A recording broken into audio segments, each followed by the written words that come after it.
J'espère que vous allez bien, on se retrouve pour le brief du lundi 22 janvier, il est 8h21. Aujourd'hui on va parler donc des trades que j'ai envoyés hier sur le groupe Discord, qui est donc 100% gratuit, donc dispo dans la description de la vidéo, n'hésitez pas à nous rejoindre. Alors donc le trade avait tout simplement été envoyé pour viser donc cette zone, retour zone OTE, donc je vais me mettre en peu plus petite time frame pour que vous compreniez mieux.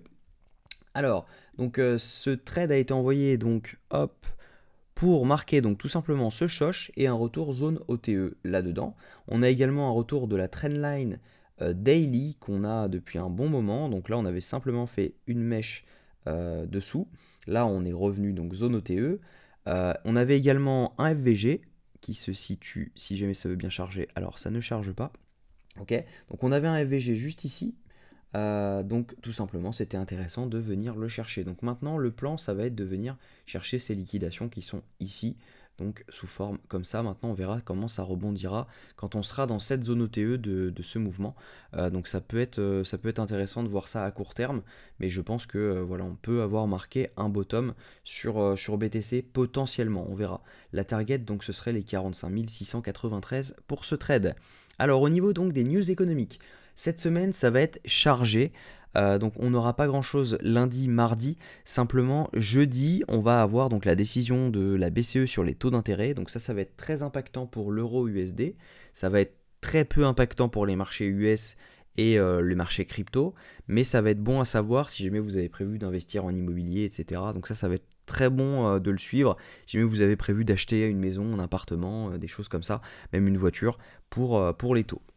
On aura également donc le PIB trimestriel, donc ça va être impactant pour les marchés américains et donc du coup par conséquent pour le marché crypto. On va avoir également le PCE Core vendredi à 14h30 et lui a un impact direct donc sur les chiffres sur l'inflation et donc par conséquent sur le consensus de la prochaine réunion FOMC et par conséquent sur les cryptos. Au niveau donc du ratio long and short, on a vraiment des diminutions de l'open interest, on n'a pas grand chose à ajouter là-dessus. On a 100 millions de moins de short et 150 millions de moins de long, donc on ne peut pas vraiment se baser sur cette information.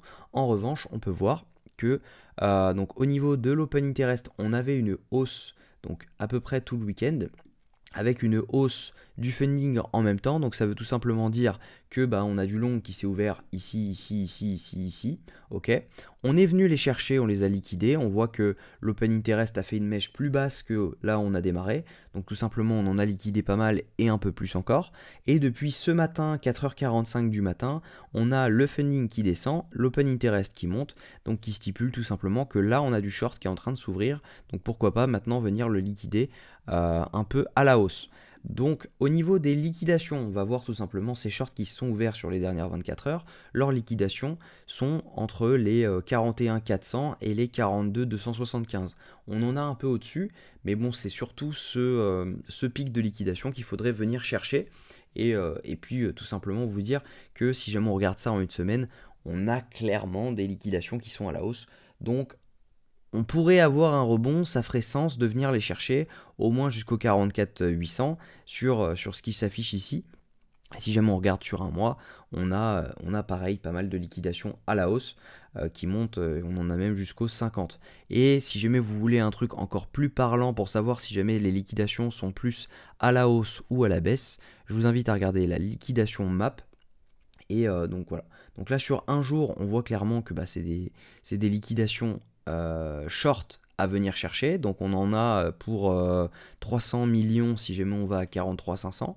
Si jamais on regarde ça sur 7 jours, là on a vraiment beaucoup à liquider. Hein, on voit, regardez la ligne, le graphique rouge, le graphique vert. On voit clairement que c'est à la hausse qu'il faut aller les liquider. Si jamais on regarde ça sur 30 jours, c'est la même chose. On a 1,5 milliard à aller chercher si jamais on va au 46 500, donc ça ferait sens de venir au 46 100, vous allez comprendre pourquoi. Et si jamais on se met avec tous les exchanges réunis, c'est à peu près la même chose si ça veut bien charger. Hop, voilà, la même chose, on a donc 5 milliards à venir chercher si jamais on allait au 46 300. Donc voilà, ça ferait vraiment sens de rebondir maintenant pour ensuite venir rect tout le monde. Donc je vais retirer ça. Hop, laissez-moi juste une seconde, je prends ça, hop, hop et hop. Donc la trendline, que je vous la montre, elle est en H4. Ok, tout simplement, on était sur ce rebond, donc c'était le bas du canal, de ce canal haussier. Ok, donc on avait fait une touche, deux touches, trois touches, quatre touches. Là, on a fait la cinquième, sixième et septième. Donc à chaque fois, c'est des petites mèches de liquidation juste en dessous.